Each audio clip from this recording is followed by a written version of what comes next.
Palmas Reales, Iglesia Bíblica Bautista, perfeccionando tu vida con la palabra de Dios.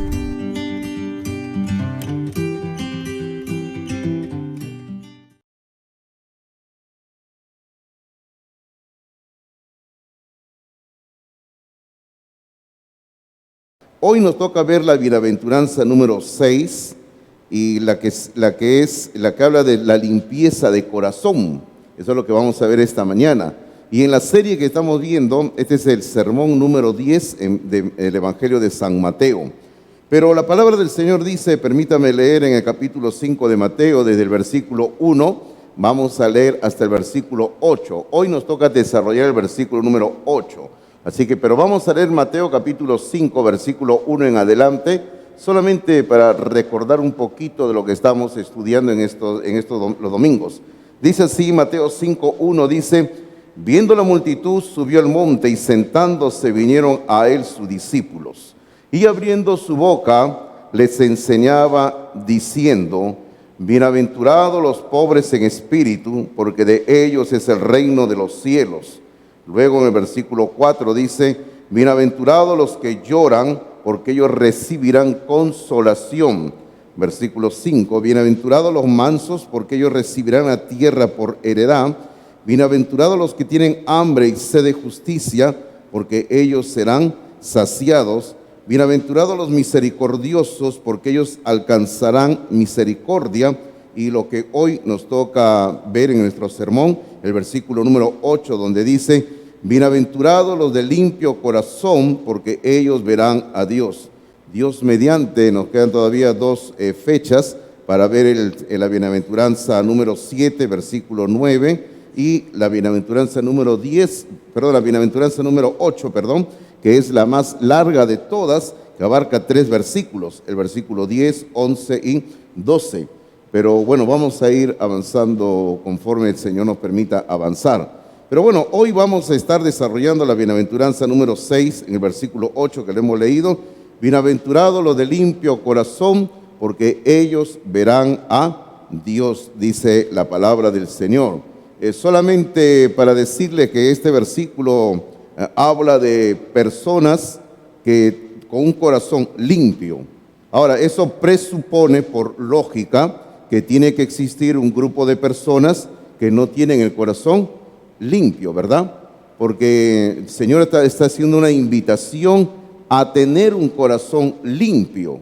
Pero como repito, pero se entiende, se deduce, se deriva que hay personas que no tienen el corazón limpio.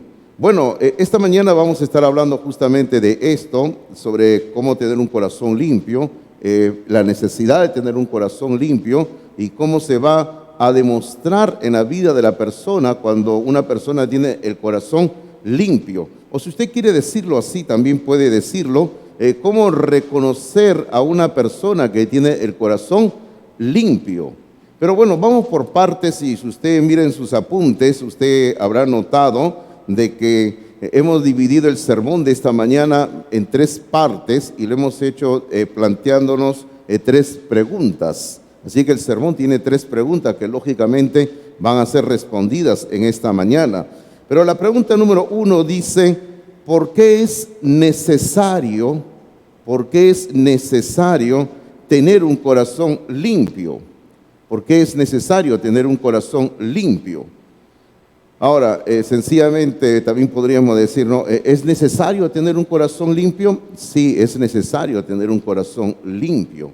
Es como si usted me dijera: ¿qué pastor, es necesario tener la casa limpia? Por supuesto que sí, es necesario tener la casa limpia, ¿no? Algunos creo que no saben lo que es una escoba. ¿Saben lo que es una escoba? Un trapeador, un recogedor, ¿ok? O en el mejor de los casos, una aspiradora, ¿no? Bueno, todos esos instrumentos, por si acaso, nos ayudan a tener una casa limpia, por si acaso. Yo estoy siempre comprando algo para limpiar mi casa y tal, ¿no? La vez pasada estaba buscando un plumero de pelitos, no sé cómo se llama, uno de colores, para limpiar así los muebles, las cositas, limpiando yo ahora mis cositas, haciendo, ¿no? Pero, hermano, es necesario tener la casa limpia. Ahora, si la casa donde vivimos hay que tenerla limpia, entonces es necesario tener el corazón limpio, queridos hermanos. Yo creo que, sin ánimo de adelantarnos a la prédica, nosotros entendemos que el corazón de la persona, la vida de la persona, se ensucia o está sucia por causa del pecado. El pecado es aquello que ensucia el corazón de una persona. Y el pecado se manifiesta de muchas maneras.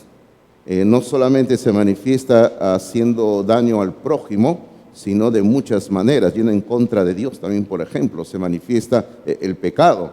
Pero como digo, el pecado tiene muchas formas de manifestarse en la vida de la persona, y eso es lo que ensucia el corazón de una persona, el pecado. Pero bueno, la primera pregunta dice, ¿por qué es necesario tener un corazón limpio? Y perdón, antes de continuar, creo que han dejado algo prendido aquí, que cuando hablo suena. Creo que siempre dejan, tiene un micrófono ahí, creo, ¿no? Por favor, apáguenlo, ¿sí? Bueno, hay dos razones que queremos mencionar esta mañana por las cuales es necesario tener un corazón limpio. Y la razón número uno es: la limpieza de corazón es un requisito indispensable para ver a Dios. Muchas gracias, caballero. Es un requisito indispensable para ver a Dios, queridos hermanos. Ahora, es así, ¿verdad? Yo creo que todos entendemos lo que quiere decir ver a Dios. ¿Dónde dice eso la palabra de Dios?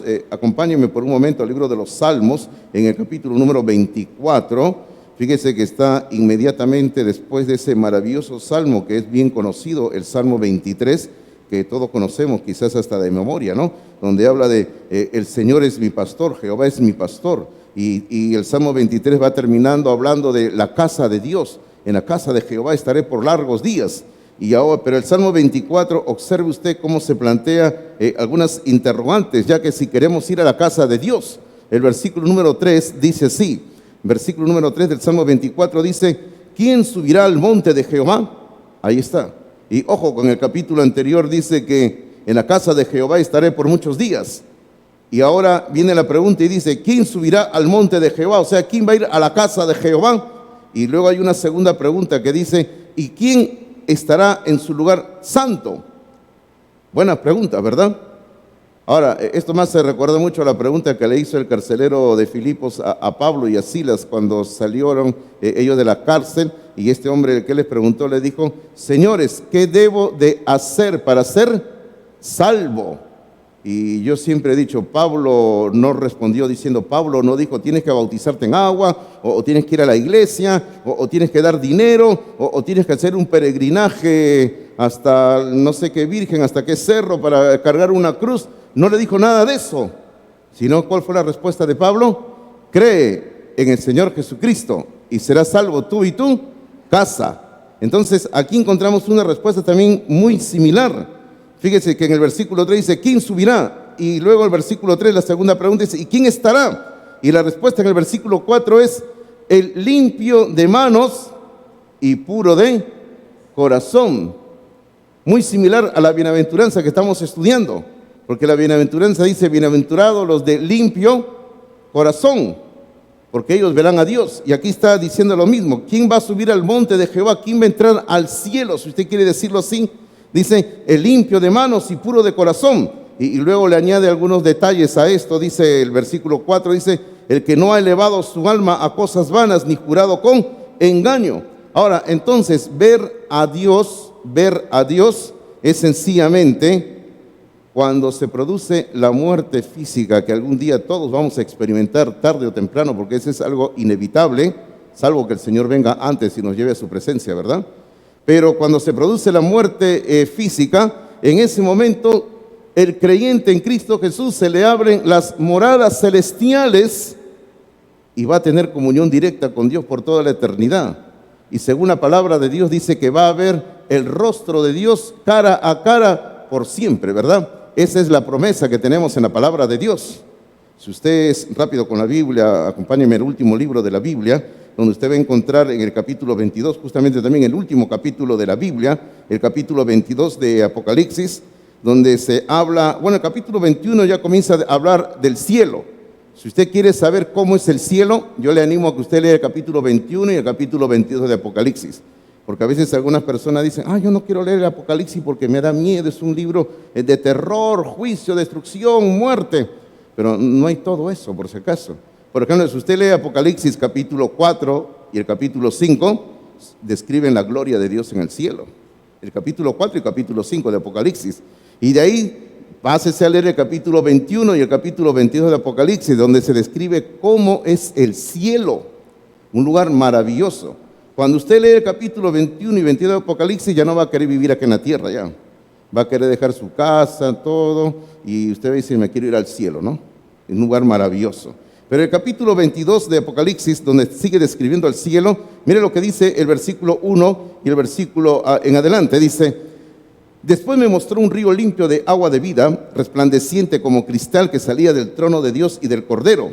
Está hablando de que del trono de Dios sale un río, algo maravilloso, ¿no? Bueno, y de ahí, por si acaso, viene un famoso himno que los cristianos tenemos que dice, nos veremos en el río. ¿Lo recuerdan o no? Nos veremos en el río cuyas aguas argentinas nacen puras y cristalinas, ¿no? Qué maravilloso, ¿no? Una vez alguien me dijo, ¿y por qué dice aguas argentinas? Hubiera dicho aguas peruanas. Ay, es que la palabra argentinas que es sinónimo de tranquilidad, es sinónimo de paz, por si acaso. No tiene nada que ver con el país llamado Argentina. Pero aquí, hermanos, se está hablando de que del trono de Dios sale un río maravilloso. Y luego dice, versículo 2, sigue describiendo un poquito la ciudad del cielo. Dice, versículo 2, en medio de la calle de la ciudad y a uno y a otro lado del río estaba el árbol de la vida que produce 12 frutos, dando cada mes su fruto, y las hojas del árbol eran para la sanidad de las naciones. Y luego dice, y no habrá más maldición. Claro, como aquí en el planeta Tierra, que hay maldición por causa del pecado. Dice, y no habrá más maldición, y el trono de Dios y del Cordero estará en ella. Y ahora, vaya viendo lo que dice al final del versículo número 3, dice, y sus siervos les servirán, ¿y qué dice al comienzo del 4? Y verán su rostro, dice, y verán su rostro. Sus siervos les servirán y verán su rostro, y su nombre estará en sus frentes. Bueno, acá hay mucho por hablar, pero solamente permítame hacer énfasis en la parte que dice que los siervos de Dios le van a servir, y los siervos de Dios, y lógicamente las siervas de Dios también, van a ver el rostro de Dios. Y ahí se cumple la maravillosa promesa que dice, bienaventurados los de limpio corazón, porque ellos verán a Dios. Así que esta promesa tiene que ver no solamente con asuntos en esta vida terrenal. La promesa de la bienaventuranza número 6 que estamos estudiando tiene que ver con una promesa que va aún más allá de nuestra vida terrenal, por toda la eternidad, ver a Dios. Hace poco yo le decía a una persona, usted solamente tiene que entender que el ser humano, porque la persona me discutía que decía que la persona cuando moría ahí terminaba todo, ¿no? Y yo le decía, no, ahí no termina todo. El ser humano tiene vida para siempre. ¿Y cómo es eso? Sí, le digo, usted tiene que decidir. Existe vida eterna y existe muerte eterna. Y le comencé a explicar a la persona. Bueno, no tomó su decisión en el momento, pero espero que lo haga un día. Porque el ser humano después de la muerte física tiene o bien muerte eterna o tiene vida eterna. Pero aquellos que tenemos a Cristo, tenemos ante nosotros la maravillosa promesa de ver el rostro de Dios por toda la eternidad. Qué hermoso, ¿verdad? Gloria sea el Señor. Ahora, razón número 2. ¿Por qué es necesario tener un corazón limpio? Porque Dios bendice a los de corazón limpio. Dios bendice a los de corazón limpio. En el libro de los Salmos, por favor, vaya un momentito conmigo. En el libro de los Salmos, mira aquí también algo maravilloso. Se dice en el libro de los Salmos, en el capítulo número 73.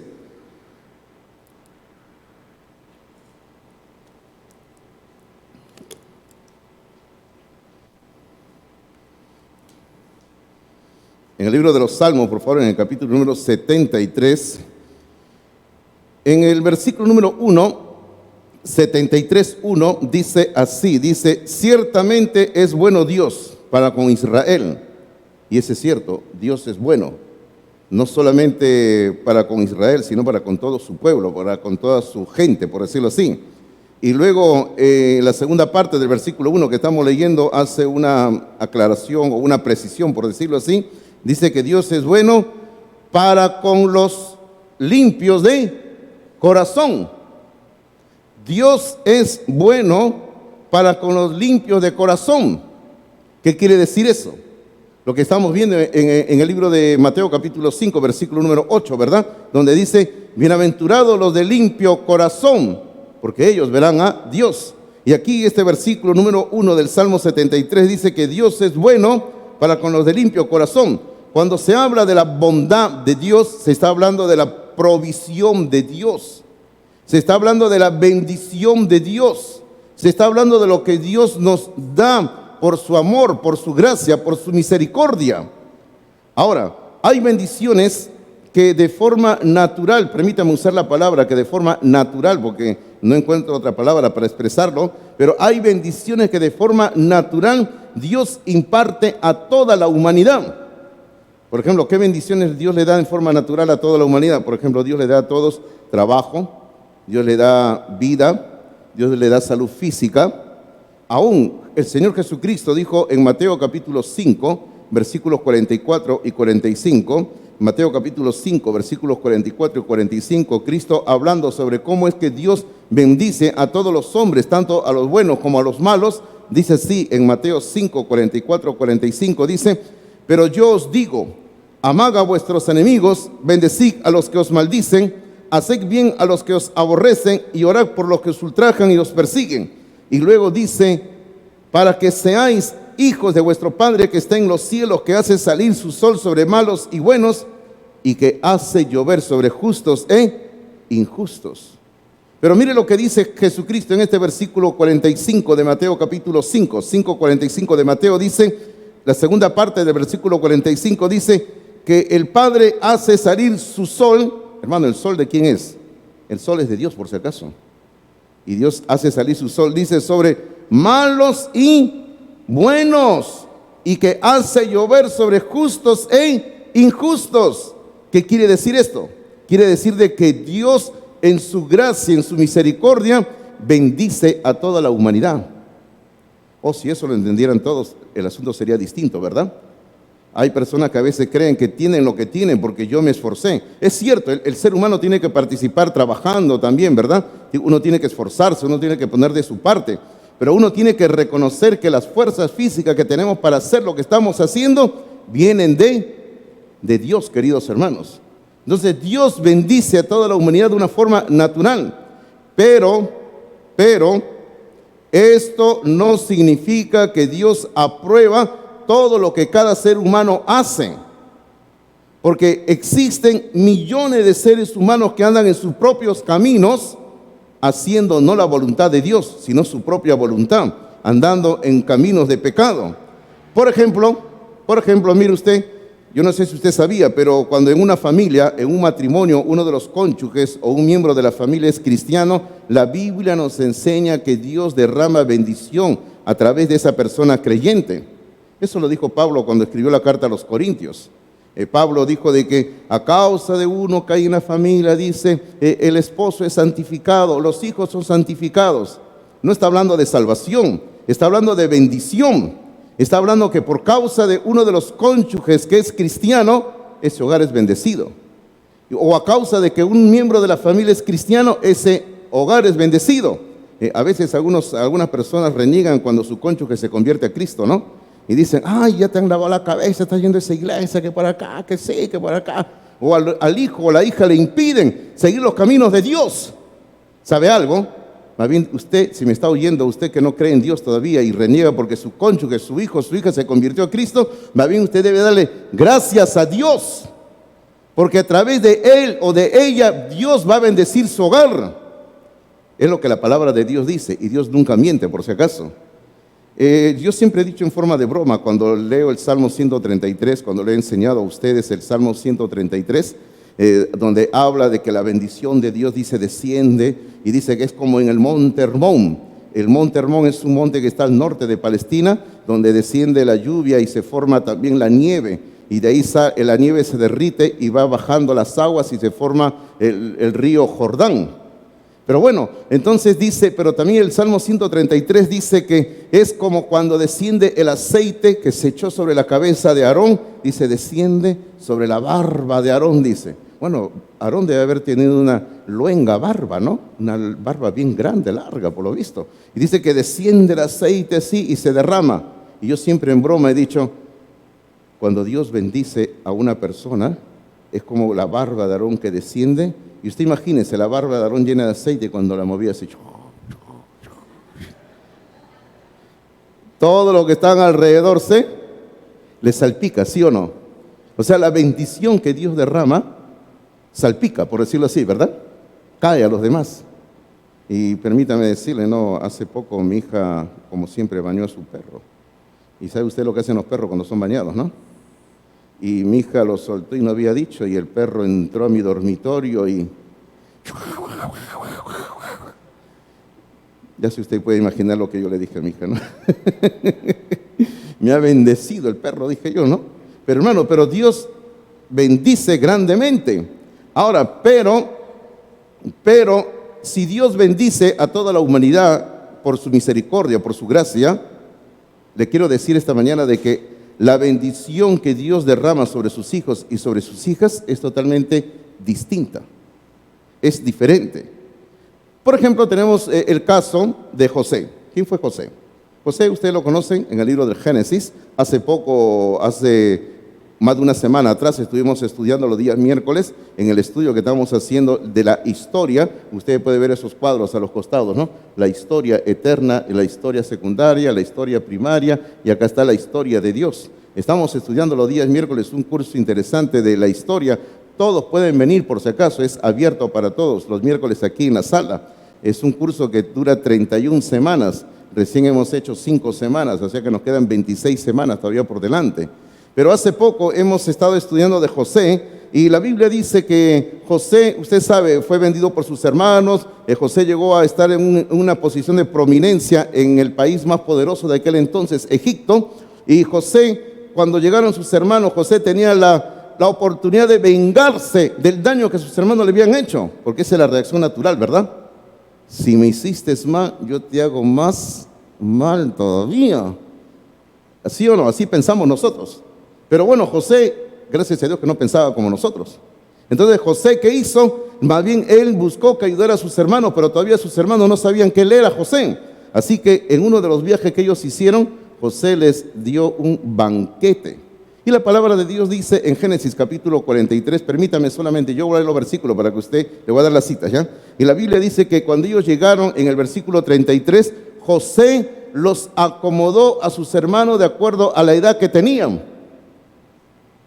Ahora, eso también fue interesante porque sus hermanos, dice la palabra de Dios, que cuando vieron eso, claro, ellos no sabían que él era José.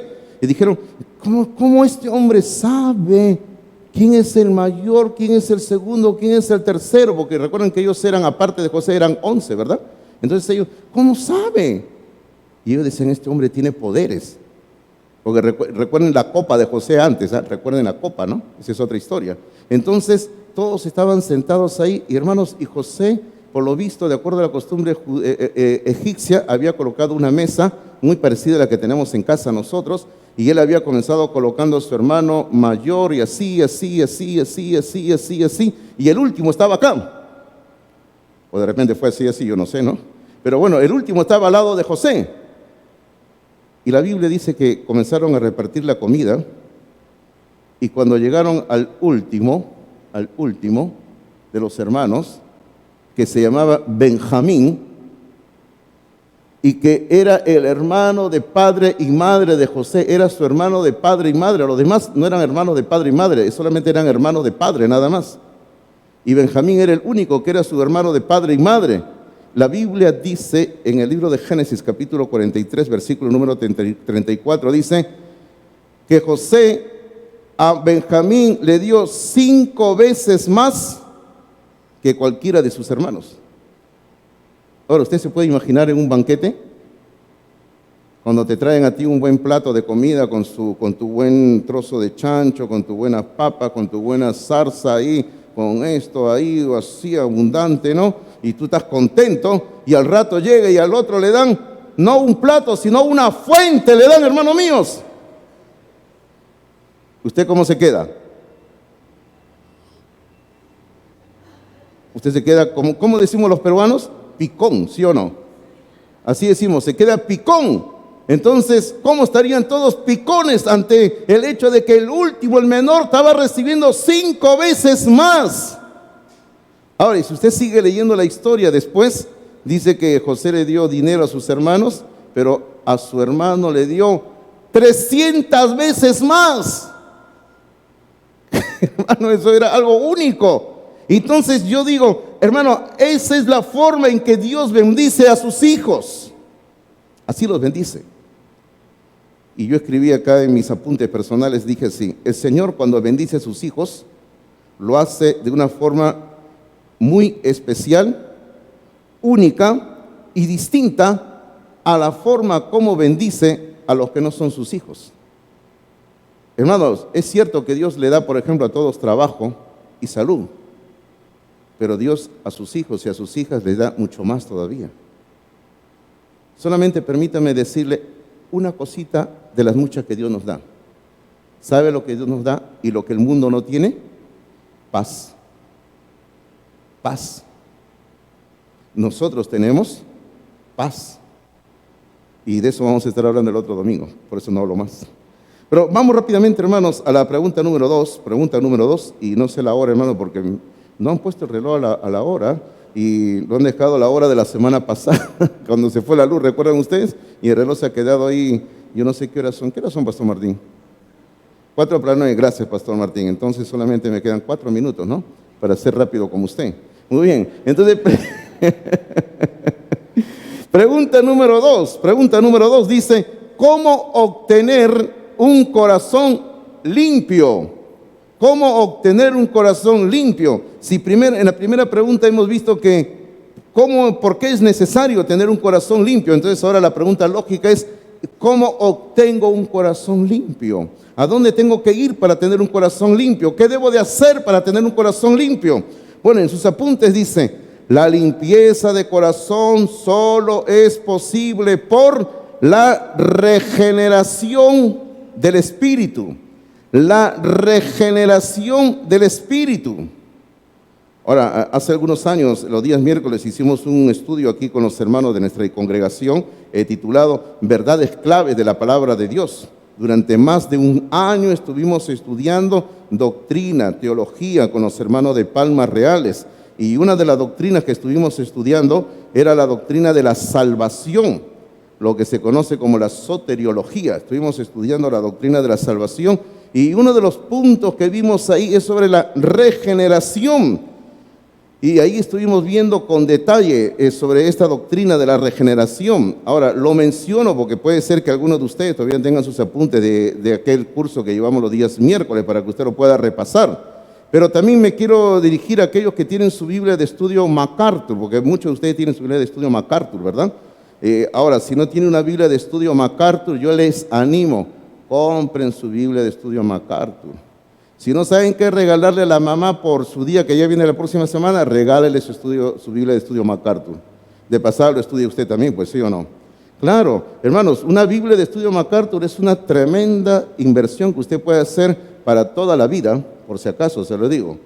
La Biblia de estudio MacArthur es escrita, las notas, no la Biblia, sino las notas de estudio que tiene la Biblia, es escrito por el pastor John MacArthur, que es un pastor bautista, que tiene 80 y tantos años de edad y el hombre sigue predicando la palabra de Dios allá en los Estados Unidos, en su iglesia, donde él está hasta ahora, por la gracia de Dios. Y este varón, hermanos, en esta Biblia ha escrito muchos apuntes que son hermosos, son preciosos. Y yo en estos días estoy haciendo un estudio del libro de Zacarías y estoy estudiando las notas de la Biblia de estudio MacArthur y estoy leyendo punto por punto y estoy analizando lo que dice la palabra de Dios y para mí es una tremenda bendición, queridos hermanos. Yo les animo, compren su Biblia de estudio MacArthur. Pero en la parte final de esta Biblia de estudio MacArthur hay un resumen de la teología bíblica. Y si usted tiene su Biblia ahí en la mano, en la página 2070, habla sobre la regeneración. Ahora, yo se lo menciono eso para que usted lea ahí qué es la regeneración bíblicamente hablando. Y es justamente lo que nosotros estamos diciendo aquí en esta mañana. Ahora, en sus apuntes yo he colocado un pensamiento, bueno, no es un pensamiento, sino es algo que va a resumir lo que vamos a estar explicando esta mañana, ¿sí? Pero en sus apuntes dice, por favor, dice, el arrepentimiento nos conduce a la fe. El arrepentimiento nos conduce a la fe y resulta en el nuevo nacimiento. Dice, esto es la regeneración. Esto es la regeneración. O sea, esto es lo que nosotros conocemos como regeneración, es lo que el Señor Jesucristo le enseñó a Nicodemo, cuando le dijo, os es necesario nacer de nuevo. Ahora, queridos hermanos, ahí en sus apuntes hemos colocado, el arrepentimiento nos conduce a la fe. Y así es como se llega a nacer de nuevo.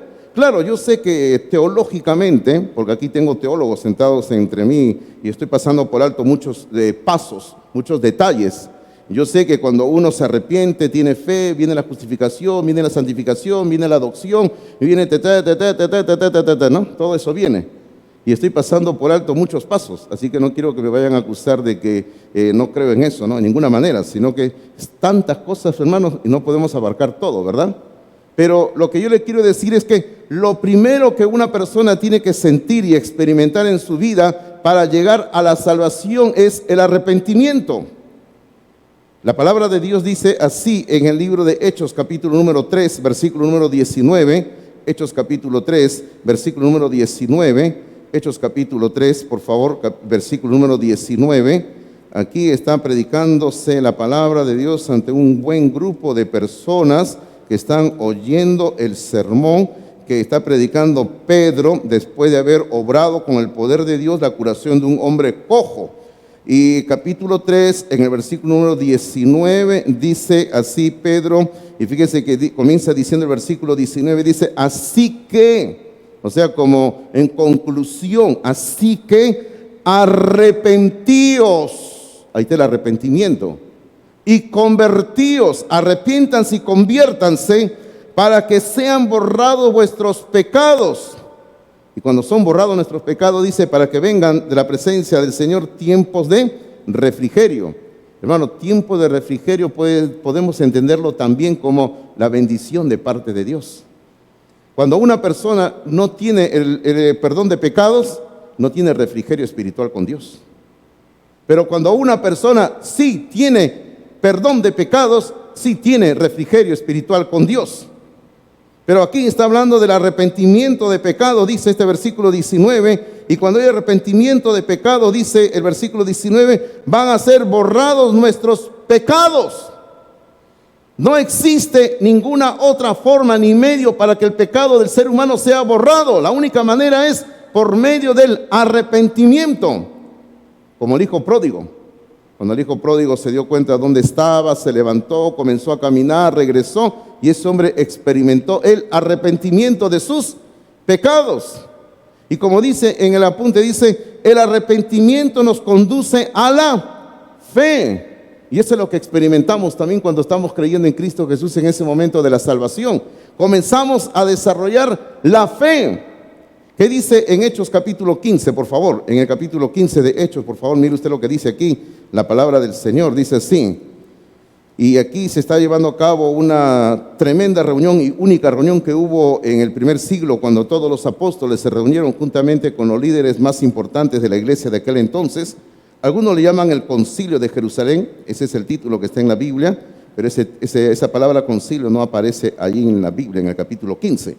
Pero bueno, ahí se habían reunido ellos y estaban viendo varios asuntos, porque había un problema en cuanto a doctrina en ese tiempo también, por si acaso. Fíjese, recién la iglesia estaba comenzando y ya habían personas que estaban enseñando falsa doctrina. Entonces se reunieron para tomar importantes decisiones. En el capítulo 15, versículo número 9, dice así, y ninguna diferencia hizo entre nosotros y ellos, y luego dice, purificando por la fe sus corazones. Observe usted lo que dice ahí, purificando por la fe sus corazones. ¿Capta lo que quiere decir esto? Que cuando un hombre y una mujer tiene fe en el Señor, ha habido arrepentimiento, hay fe, el Señor purifica su corazón. Y se cumple lo que dice la bienaventuranza, que dice, bienaventurados los de limpio corazón, porque ellos verán a Dios. Por si acaso la regeneración, porque luego el pensamiento sigue diciendo que el arrepentimiento nos conduce a la fe y resulta en el nuevo nacimiento, esto es la regeneración. Por si acaso la regeneración no es como reparar algo viejo. Yo tengo en mi memoria el cuadro siempre de mi padre. Mi padre, bueno, llegó a ser cristiano y estoy convencido que está en la presencia de Dios. Pero mi padre era una persona que siempre le gustaba tener su carro y de tiempo en tiempo vendía su carro y compraba otro y así andaba él. Pero ¿sabe qué? Él le gustaba comprar carros viejos. Y yo recuerdo, tengo en mi mente, desde niño, a mi padre metido bajo su carro todo el tiempo, andando con su ropa sucia, con sus fierros, y andando ahí, y mi madre llamándolo para que almuerce, viniendo, lavándose la mano, creo que no sé si con gasolina, con petróleo, no sé con qué se lavaba, y ahí metido el hombre ahí bajo su carro todo el tiempo. Hermano, la regeneración no es como reparar algo viejo, como reparar un carro viejo, por si acaso, eso no es la regeneración. Hermano, cuando se produce la regeneración en una persona, Dios va a crear en la persona un corazón nuevo. Dios le va a dar a la persona un corazón nuevo, porque eso es lo que dice la palabra del Señor. En sus apuntes, acá adelante hemos colocado una cita del libro de Ezequiel. En el libro de Ezequiel, capítulo número 36, versículos número 26 y 27, aquí adelante le hemos colocado, dice así: os daré corazón nuevo y pondré espíritu nuevo dentro de vosotros. Y quitaré de vuestra carne el corazón de piedra y os daré un corazón de carne. Y pondré dentro de vosotros mi espíritu y haré que andéis en mis estatutos y guardéis mis preceptos y los pongáis por obra. Hermano, aquí está la promesa que Dios está haciendo a su iglesia hoy en día. Porque esta es una promesa que se va a cumplir en el futuro, en lo que nosotros conocemos como el reino de 1000 años de Cristo. Pero esta promesa del pacto nuevo también se cumple hoy en día de una forma parcial espiritual en la iglesia, queridos hermanos. Y la promesa es esta: el Señor da un corazón nuevo. El Señor coloca dentro de nosotros un espíritu nuevo. Y es ahí donde Pablo dice: el que está en Cristo, nueva criatura es, queridos hermanos. Eso es la regeneración, eso es lo que Dios hace dentro de cada uno de nosotros, en el momento de nuestra conversión, en el momento de nuestra salvación. Entonces, ¿es importante tener a Cristo en nuestro corazón? Por supuesto que es importante. ¿Y cómo obtenemos un corazón limpio? Por el arrepentimiento y la fe en Cristo Jesús. Dios nos da un corazón nuevo, un corazón limpio. Finalmente, la tercera pregunta, por favor, la tercera pregunta dice así: ¿cómo se manifiesta el ser limpio de corazón en la vida de una persona? ¿Cómo se manifiesta? Porque usted sabe que cuando una persona es cristiana, no puede esconder que es cristiana, por si acaso. O usted puede esconder que es cristiano. No puede esconder, ¿verdad? No lo puede esconder. Cuando usted es cristiano y usted está donde se encuentra, usted siempre va a demostrar una actitud cristiana y los demás le van a estar mirando, oyendo lo que dice, mirando lo que hace y van a decir: oye, tú eres medio raro, ¿no? O tú eres media rara, te van a decir, ¿no? Por ejemplo, cuando llega la hora de tomar los alimentos, ¿qué hacemos usualmente los cristianos? Le damos gracias a Dios, ¿sí o no? Y cuando alguien te ve que estás orando, dice: ¿qué te pasó?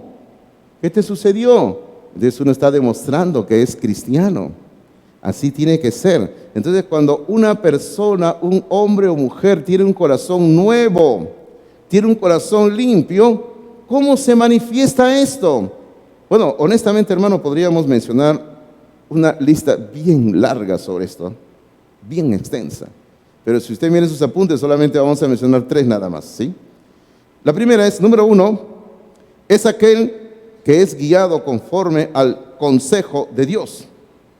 Es aquel que es guiado conforme al consejo de Dios. Ahora, cuando aquí hablamos del consejo de Dios, estamos hablando de la palabra de Dios. Porque en el libro de los Salmos, en el capítulo 73, en el libro de los Salmos, justamente en el capítulo donde estuvimos hace un rato, viendo el versículo 1, recuerden ustedes, hace un momento estábamos viendo el versículo 1 del Salmo 73, el versículo 1, que dice, ciertamente es bueno Dios para con Israel, para con los limpios de corazón. Y luego sigue hablando de lo mismo en ese sentido, y en el versículo 24, en el capítulo 73 de Salmos, en el versículo 24 dice, me has guiado según tu consejo, y después me recibirás en gloria. Precioso la última parte que dice, después me recibirás en gloria. ¿Sabe lo que quiere decir? El día que usted y yo cerremos los ojos y somos cristianos, hijos de Dios, hijas de Dios, el Señor nos va a recibir en gloria. Pero la primera parte del versículo 24, conectándolo con el versículo 1, donde habla de lo limpio de corazón, la primera parte del versículo 24 dice, me has guiado según tu consejo. Hermano, Dios guía, o la persona acepta la guía de Dios, el hombre y la mujer acepta la guía de Dios por medio de la palabra de Dios. El consejo de Dios es la palabra de Dios, queridos hermanos. Me gustaría ahondar mucho en esto, pero no tenemos tiempo, pero solamente decirle que cuando Pablo se reunió con los pastores ahí afuera, estaba ahí con ellos reunido, despidiéndose con ellos. Pablo mandó llamar a los pastores de diversos lugares y en la playa de Mileto se reúnen y se está despidiendo y Pablo les dice algo que les atraviesa el corazón a todos. Les dice, les aseguro que de aquí muchos de ustedes ya no verán más mi rostro.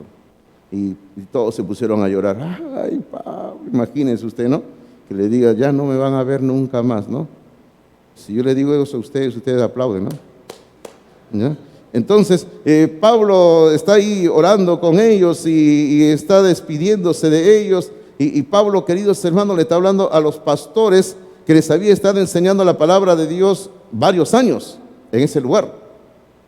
Entonces, observe lo que dice, escuche lo que Pablo le dice en el capítulo 20 de Hechos, en el versículo 27, Hechos 20, 27, le dice así, porque no he rehuido, o sea, no he dejado, no he evitado, no he dejado mi responsabilidad, no he rehuido, estoy leyendo en Hechos 20, 27, por si acaso, 20, 27, dice, porque no he rehuido anunciaros todo el consejo de Dios. Bueno, Pablo siempre tuvo como meta enseñar toda la palabra de Dios, todo el consejo de Dios. Y esa tiene que ser la meta del líder, de los pastores, de aquellos que están dirigiendo un grupo pequeño, una célula o en la escuela dominical. Nuestra meta tiene que ser solamente enseñar la palabra de Dios, queridos hermanos. Y cuando una persona recibe la palabra de Dios, el consejo de Dios, su vida tiene que ser guiada por la palabra de Dios. Permítame avanzar al segundo punto, por favor. La segunda forma, cómo se manifiesta cuando una persona tiene un corazón limpio, es que son los que viven en el Espíritu. Y ahí espíritu con mayúscula porque nos referimos al Espíritu de Dios, al Espíritu Santo. Son los que viven en el Espíritu y manifiestan su fruto, queridos hermanos. Usted conoce esta cita de Gálatas capítulo 5, versículos 22 y 23, que es un cántico también, ¿verdad? Es un cántico que generalmente se entona con los niños, pero hace algunos años hicimos un estudio de esto, un estudio aquí en nuestra iglesia que duró como 12 semanas, 3 meses, titulado Hacia una vida transformada, donde estudiamos cada uno de la forma como se manifiesta el fruto del Espíritu de Dios. Y ahí en Gálatas capítulo 5, versículos 22 y 23 dice, mas el fruto del Espíritu es amor, gozo, paz, paciencia, benignidad, bondad, fe, mansedumbre, templanza. Contra tales cosas no hay ley, queridos hermanos. Queridos hermanos, cuando una persona está andando en el Espíritu y manifiesta el fruto del Espíritu de Dios, la vida de esa persona es una vida pública, no hay nada oculto, porque todo es transparente ante Dios y los hombres. Queridos hermanos, nosotros tenemos que aprender a vivir en el Espíritu de Dios. Tenemos que esforzarnos para vivir en el Espíritu de Dios. No hay que andar en nuestra propia carne, en nuestros propios designios, sino en el Espíritu de Dios. Entonces, hasta ahora vamos viendo dos formas cómo se manifiesta cuando una persona tiene el corazón limpio. La primera forma, hemos dicho, número 1, es aquel que es guiado conforme al consejo de Dios. La segunda forma es que son los que viven en el Espíritu y manifiestan su fruto. Y la tercera forma es, la tercera forma es el que está en perfecta sintonía con Dios. Es el que está en perfecta sintonía con Dios. ¿Cómo es esto de estar en sintonía con Dios, pastor? Y yo cuando estaba haciendo esta enseñanza, quise poner así la palabra sintonía, porque estaba recordando, y yo decía, yo sé que muchos de los hermanos van a recordar. Cuando era niño, y mi abuela quería escuchar su radio, mi abuela quería escuchar su programa favorito de ella, era El Cofre de los Recuerdos. ¿Recuerdan ustedes eso? ¿Algunos recuerdan, sí o no? Algunos se recuerdan, sí, algunos sí. Y donde mi abuela escuchaba sus canciones, no sé quién cantaba, creo que cantaba Gardel, no sé quién y todo, ¿no? Entonces, algunos se recuerdan. Entonces, dejen la carne a un lado, ¿eh? Entonces, la abuela nos decía, mi programa, por decir ese, mi programa comienza a las 7 de la noche. Y la abuela nos decía, media hora antes prendan la radio para que vaya calentando. ¿Ustedes recuerdan que así era, pues, sí o no? Comenzaba a calentar la radio porque funcionaban a tubos. Muchos de los jóvenes hoy en día no saben, ¿cómo se imaginan cómo era un tubo, pastor? Eran a tubos, las radios. Iba calentando y conforme iba calentando la radio comenzaba a sonar. Iba sonando, ¿sí o no? Ya, cuando ya había pasado el rato y ya comenzaba a captar las emisoras, la abuela agarraba y decía, ahora ubiquen la emisora tal donde ella siempre escuchaba. Y nosotros teníamos que andar ahí. Era una radio que tenía con teclas todavía, para cambiar de frecuencia, que habla otra, mueve el botón. Y teníamos que andar viendo. Tenía un ojo mágico que se abría y se cerraba para cuando la estación había captado. Y teníamos que mirar el ojo, ya mueve acá, mueve allá. La antena, le poníamos para que capte mejor, le habíamos colocado un alambre a la antena y salía por la ventana, iba hacia arriba y para que capte bien la señal, hermanos. Así era. Hasta que llegaba el momento, ya después de estar luchando y captábamos la radio. Entonces, ahora sí, ya está en sintonía, abuela, ven, siéntate y escucha tu programa. Y no molestes, abuela, porque a la abuela le gustaba molestar. Entonces, ¿qué es estar en sintonía con Dios, hermanos? En su nota dice, es estar conectado con Dios, y transmitir sus enseñanzas. Transmitir, o sea, es estar conectado y hermano, y no solamente recibir, sino transmitir, repetir las enseñanzas de la palabra de Dios. ¿Sabe usted cuál es una de las razones por las cuales, y permítame decirlo así, yo me esfuerzo cada domingo por darle esos apuntes que ustedes reciben de la enseñanza? Me esfuerzo cada domingo en hacerlo, porque hermanos míos, yo quiero que usted lleve y anote lo que estamos predicando, pero que usted lo lleve a casa, usted lo repase y usted pueda compartir con otras personas también la palabra de Dios. Por si acaso esos apuntes no lo hace la secretaria de la iglesia, todo eso lo hago yo. Ese es mi ego, pues yo, déjame dejar mi ego un poquito, ¿no? ¿Ya? Pero hermano, necesitamos nosotros estar conectados con Dios y transmitir las enseñanzas de Dios, queridos hermanos. Ese es algo que necesitamos muy urgente en nuestras vidas. Solamente le menciono una enseñanza que debemos de repetir a los demás, solamente una enseñanza. Hermano, nosotros debemos de repetir a los demás que como Dios es santo, nosotros también tenemos que ser santos en toda nuestra manera de vivir. Si estamos apuntando a querer tener un corazón limpio, necesitamos entender que necesitamos ser hombres santos, mujeres santas para la gloria de Dios. Ahora, el ser santo o santa no significa que vamos a ser impecables, que nunca vamos a fallar. Vamos a fallar. Pero el hombre santo, la mujer santa, va a poner de su parte todo el esfuerzo por buscar siempre servir y darle honra y gloria a Dios cada momento en su vida, con los pensamientos y con sus acciones. Ese es el hombre, la mujer santa. Necesitamos hacer eso. Ahora, para ir terminando esta mañana, porque no sé, entonces usted necesita entender que necesitamos ser limpiados con la sangre de Cristo Jesús. O sea, si usted no tiene a Cristo en su corazón, usted necesita ser limpiado con la sangre de Cristo Jesús. Y ahí les he colocado un versículo que está en 1 de Juan capítulo 1, versículo número 7. 1 de Juan capítulo 1, versículo número 7, donde dice: pero si andamos en luz, como Él está en luz, se refiere a Dios, porque Dios vive en la luz, ¿verdad? Dice, tenemos comunión unos con otros. Y luego dice, y la sangre de Jesucristo, su Hijo, nos limpia de todo pecado. Qué hermoso, ¿verdad?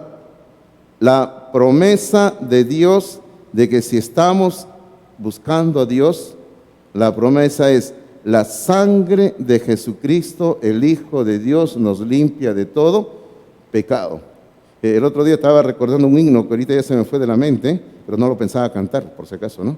Pero el himno justamente habla de el raudal que limpia todo aquel, dice, ¿no? Hay un precioso manantial, ahí está, gracias. Hay un precioso manantial de sangre de Emanuel. Qué hermoso, ¿verdad? Y esa es la promesa. La promesa es, necesitamos urgentemente ser limpiados con la sangre de Cristo. Si usted no es un hijo de Dios, una hija de Dios todavía, usted necesita ser limpiado con la sangre de Cristo. Pero, pastor, ya soy un hijo de Dios, una hija de Dios, ¡qué bien! Pero todos los días necesitamos estar en arrepentimiento, pidiéndole al Señor que nos limpie de todo pecado, porque lo necesitamos, ¿verdad? Lo necesitamos.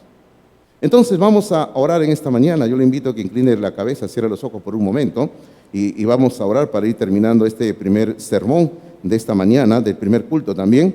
Y luego viene el segundo culto, por si acaso, a las 10 de la mañana viene el segundo culto. Pero oramos. Padre, nos acercamos ante ti en oración en esta mañana, dándote gracias por tu santa palabra, la Biblia. Y queremos, Padre, presentar el Evangelio de Jesucristo, de que solamente y únicamente en Cristo Jesús hay limpieza espiritual. Es la única manera en Cristo que un hombre o una mujer pueden ser limpios de corazón, Señor. Por eso es que en esta mañana, Padre, queremos dejar esta palabra, este mensaje a los oyentes.